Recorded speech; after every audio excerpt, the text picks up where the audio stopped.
Hello, everybody. It is Renee with Reformation Body Solutions. I'm out here in California and it is a rainy day. And I'm talking to Lisa Shaker-Knopp, and I'm sure it's sunny out there in Tampa, Florida. It's a But little Lisa chilly today. is We're like Lisa. in our garbs. It's a little chilly. Yeah. Oh, Yeah. really? Lisa is the first U.S. dieter and on Ideal Protein, and also Lisa is the first clinic owner in the U.S. And I always love her tips. And today we're going to be talking about the holidays. We just passed Thanksgiving, and that's over with. So, Lisa, tell us, once people get through the Thanksgiving, where do we go from here? What are your tips for coaching, and what things come up at your clinic? So, hello everybody, and happy holidays. I want to just real quick tell you to remind you all, if you haven't heard, when I found Ideal Protein, I went to a workshop. It was November the 30th of 2005. And I had struggled from January because everybody wants to lose weight in January. So I had started my own weight loss efforts in January of 2005. And I did it the way I thought I was supposed to do it. I hired a personal trainer and I started eating more protein and less carbs. And you could call that out Atkins or South Beach, but I did a variation of that. And I started that in January of 2005. And at the by November of 2005, I had gained 2 pounds. I was still heavy. I was still frustrated. I still hadn't lost any weight. And I just didn't really know what to do. So I got invited to this workshop randomly from a healthcare professional down here in Tampa. Went to the workshop. It was November 30th, and I'm listening to this lady, and she starts talking about the pancreas and the hormone insulin. And, she says, when you have a dysfunctional pancreas, there's three foods that, there's three types of food. There's the food that, makes you gain weight, the cookies, cakes, candy, soda, alcohol, every day, every meal. That what makes you fat. Then there's the food that will never make you fat, the rabbit food. That's the celery and the lettuce and the cucumbers. She said, but there's a third category of food that could prevent you from losing the weight you already have. And that could be an organic apple or a piece of whole wheat bread. And at that moment, it hit me like a bullet. Oh my gosh, it's my pancreas. So I'm sitting there in this meeting and I'm thinking, tomorrow is December 1st. I already know I have a party December 14th. I have 3 days at Disney, the 19th, 20th, and 21st with my daughters and my husband. I already have a Christmas Eve party planned, a Christmas Day meal planned. I already have a New Year's Eve party planned. Like, what am I going to do? Am I going to start tomorrow, which is December 1st, or am I going to wait till January? And I sat there and I pondered and I thought, you know what? I'm just going to start because you know what? If I lose any weight in the month of December, I'm going to be better off starting January. And I didn't really have what we have now. We didn't have the resources of one-on-one coaching back then. We didn't have very many Ideal Protein products. Didn't know Ideal Protein was going to work for me. I just decided this makes sense. I'm going to do it. So I navigated through the month of December, not unscathed, but very, very particular about everything I could manage. I managed. Every time I had a meal that I could control, I controlled. And the meals that I didn't control 100%, I still controlled. There was still not eat the bread, not eat the rice, have some, maybe there was butter on the vegetables, I kind of went through these events and like I ate really good at Disney all day long, brought my backpack with my Ideal Protein food in it. Dinner was not 100%, but it wasn't horrible. And this continued on. And finally, I ended up at the end of the month, at the end of December, I lost 8 pounds in the month of December. And I thought, oh my gosh, this is amazing. This is something that is really going to change my life. And so that's when I started teaching Ideal Protein, training Ideal Protein in my home. And then finally, Ideal Protein became a U.S. Clinic. So here's my point. I wrote down some holiday tips for y'all and some tricks. I'm going to read them if you don't mind. So basically, you need to make up your mind that the holiday season, that this time it's going to be different. I'm 55 years old. I've had 54 other holidays that I've done whatever I've done. Maybe this one I'm going to do a little bit different.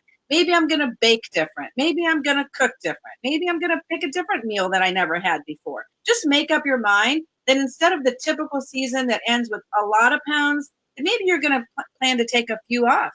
So wouldn't it be nice just to take off 5 pounds? I mean, if you think about what 5 pounds, this is my 5 pound fat blob, just taking 5 pounds of fat off is really going to make you feel better, right? Less inflamed and less puffy, and maybe wear your black dress a little bit nicer at the Christmas party or at church. And so, just go into the season understanding that it doesn't have to be a holiday, doesn't need to be a holly weekend. It doesn't have to be a holly month. It doesn't have to be a holly season. It just needs to be isolated events that you choose to participate in, but you participate with moderation in mind and with your intention that you're trying to heal your body, that you're trying to be better, that you're trying to change habits, that you're trying to go into the new year being better, feeling better, and then really take off in January when a lot of this extra stuff is behind us, And also bring your own healthy options, bring a veggie tray, bring some deli roll-ups, bring a salad, bring some cooked vegetables. Don't just expect people to have what you need to eat. Don't just feel like, oh, the hostess made lasagna for Christmas Eve, so I'm just going to eat the lasagna and the garlic bread and the wine and the dessert. No, bring some meatballs that you made, and maybe you eat meatballs in a very small slice of that, or bring a salad that you can eat or a vegetable tray. You don't have to just succumb to that just because. If you are going to participate in your family events and you don't want to make those changes, then just own it and do a smaller portion of that and move on. Arrive with a full tank of fuel in your tummy. So basically fill up on vegetables and protein before you arrive. Never go to an event hungry. Pack an ideal protein food in your purse or in your car. And if you have to go to your car, and I've done this before, if I go to an event and I go in and I assess it and there's like not much I can eat, I'll run to my car and eat something. And then I'll come back in and I'm not as hungry. I mean, if you really want to, you can do these things. It's just a matter, again, of what's your intention. And what you drink does count. Okay. So right now we're into the lattes and the flavored coffee and the ciders and the eggnog and of course the alcohol. And I know Renee likes her wine, and I know I like my wine, but I haven't had wine now for 5 weeks. I'm on a little cleanup right now. I'm actually doing just fine. Bring your own cooler of drinks to the party. Bring your sparkling water. Bring your club soda. Bring your herbal tea. I just went to a tailgate party the day after Christmas. There's a couple of colleges down here in Tampa. So UCF, University of Central Florida, played USF, University of South Florida, is a big rivalry.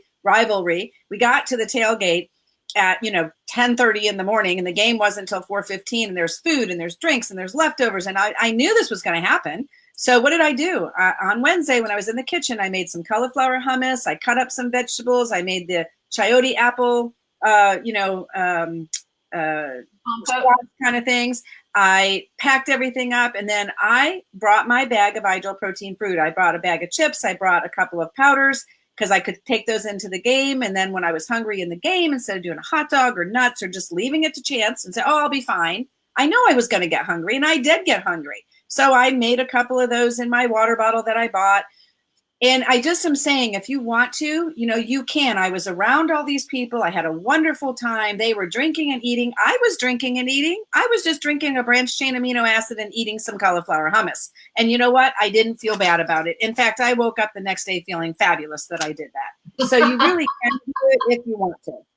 Right. That is such a true statement, Lisa, because, it's interesting because my girlfriend, I did a reboot about the 4 or 5 weeks right before the Thanksgiving holiday. And then my girlfriend was doing the same thing. And she was like, gosh, isn't it nice not to wake up with a hangover? Right. So failing to plan is also planning to fail, right? So always have a healthy snack on hand, help you through the days that you feel stuck or you end up being out longer than you needed to be. See, that's the other thing. Holiday season, we're shopping, we're out, the traffic's more, you get stuck in traffic, you're not getting where you need to go. Now you're in the car, now you're starving. What are you going to do? You're going to go through a friggin' drive-through. So instead, guess what? In my little, console in my room, in my car, I got a bag of chips hidden in there. So I'm stuck in traffic. What can I do? I'll eat a bag of chips while I'm waiting. So, being prepared is a really important thing. And, and a lot of us have these smartphones nowadays, right? So use your smartphone to look up restaurants and menus before you arrive. Look at the menus ahead of time. Be prepared. Bring your dressing with you. There's a lot of tips and tricks over the holiday season. And then the last little thing that I'll share is, I always look at it this way. There are 31 days in the month of December. Okay. We teach people to have 3 ideal proteins a day and a meal. Even if you divide it into 2, you're eating 4 to 5 meals a day. But we'll just use 4 for simple math. So 4 days, 4 choices a day, 7 days a week is 28 choices a week that we get to make. There's nobody holding a gun to our head saying you got to eat the fried food or, have the pumpkin pie. So there's 28 choices a week we get. That's 112 choices in 28 days that we get to make. So if in 112 choices, you make 105 of them perfect, and you are off for about 7 of those choices, guess what? You're about 95% compliant to protocol. If you take 105 choices and divide it by 112, you're about 95% compliant. So at the end of December, if you're 95% compliant, what's going to happen? You're probably going to lose some weight. And you will have participated in the few events that you want to participate without guilt and shame, because guilt and shame leads to self-loathing, and then that leads to binging, and then you're like, screw it. So at the end of the day, just keep in mind, every day at every meal in the month of December is not a holiday. It's not the entire month. I know there's more events in the month of December, but if you navigate them, you're prepared, you eat before you go, you bring some things with you, you participate in the things you want to with moderation, you still can get out of the month of December in a very healthy way, feeling much happier starting January. And then January, game on in January, right? Yeah, and all of those are super good points, Lisa. And just, honesty is the best thing. So being honest with yourself and being kind to yourself. We have enough stressors going on during the holiday month. We don't need to be stressing ourselves out by beating ourselves up either. And I like that you say, make conscious decisions. So you already have a plan when you go into an event. You know what's going to happen at events. So, you either plan or you don't. And but making those very conscious choices is what gets us where we're going. And also, one of the things I was talking about this morning too was just be consistent. If you're, just like Lisa says, if you make 95% of those choices, chances are you may not lose 100% of the weight that you might have lost normally. But if that doesn't matter to you, it doesn't matter to anybody else either, right? So whether you lose 10 pounds or 5 pounds, what difference does it make? Right. And we know just right. We know you could maybe you and all of us know that if we were better, we would lose more, but it's not about that. It's about the big picture. What are you really doing?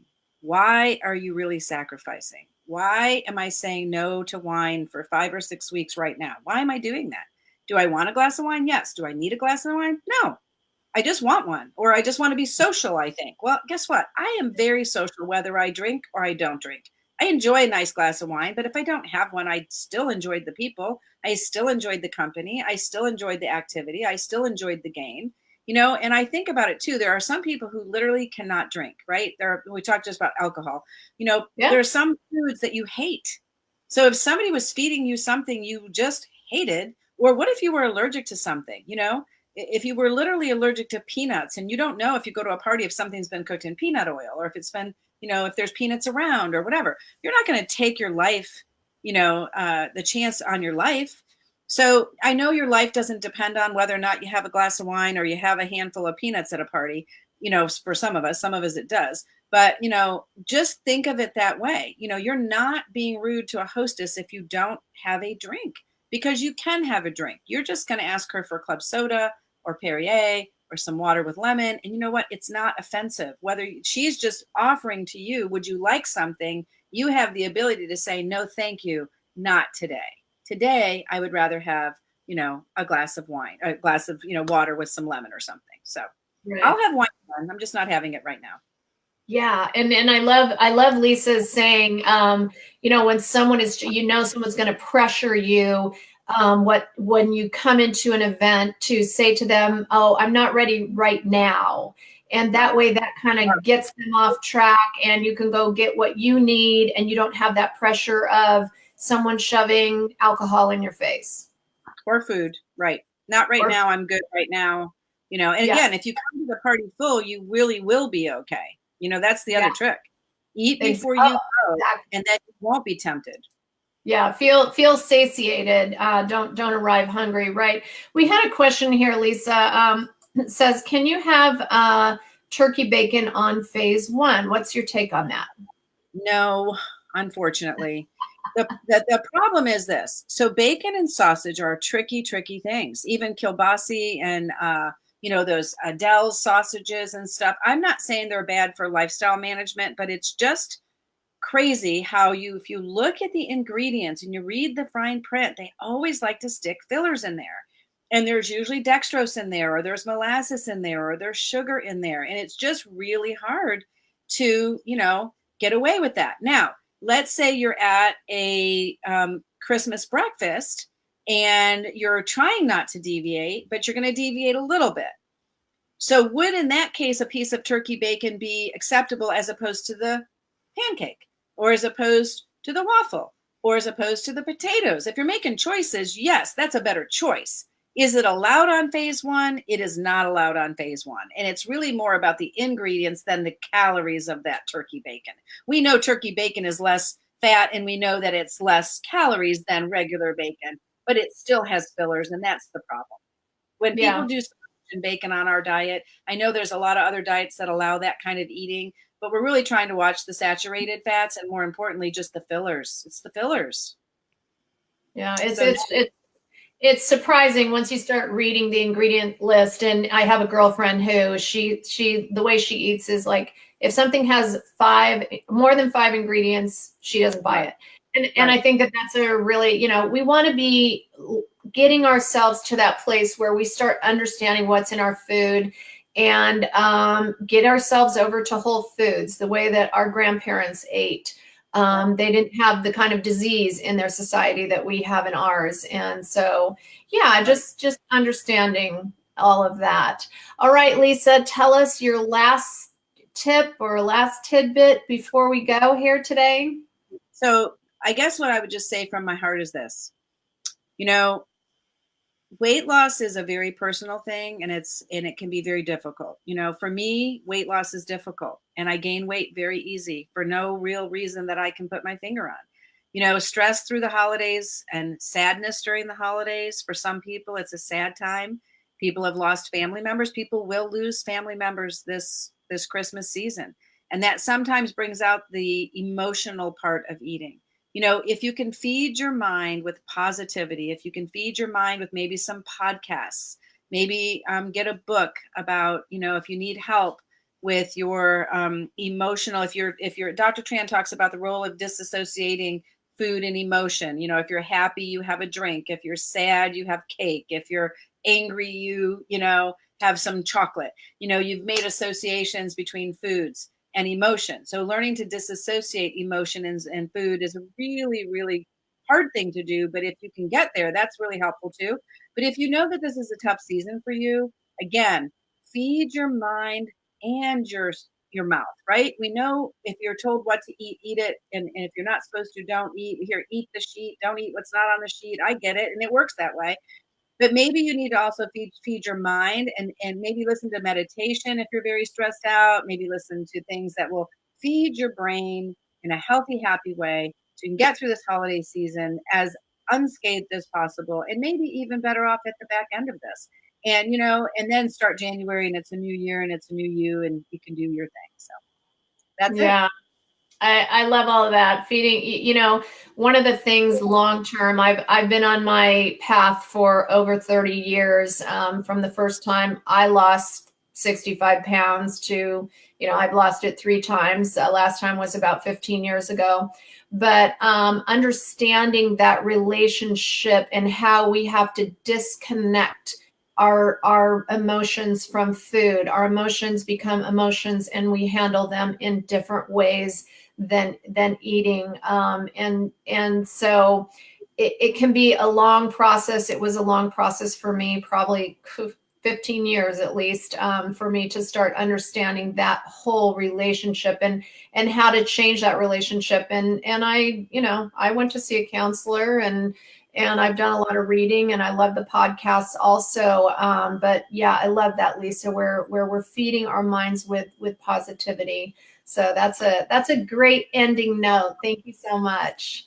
Okay, everybody, happy holidays to everybody, and happy holidays to you too, Lisa. All right, bye-bye. Yeah. See you soon.